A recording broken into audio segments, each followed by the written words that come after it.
Hi there, this is Amy from Moxey. Here's a quick tutorial to show you how to create a bookmark link on your Android for the brand new Moxey directory. Go to the internet browser of your choice.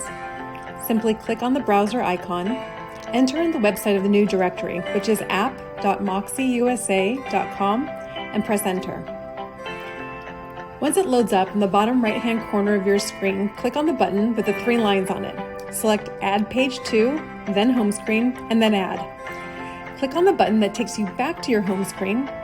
Scroll through all of the pages until you find your icon.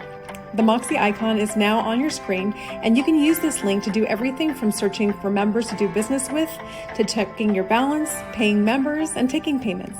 We can't wait to see what you do with the new directory and what new businesses you discover with our brand new supercharged directory. Hope to see you around the neighborhood.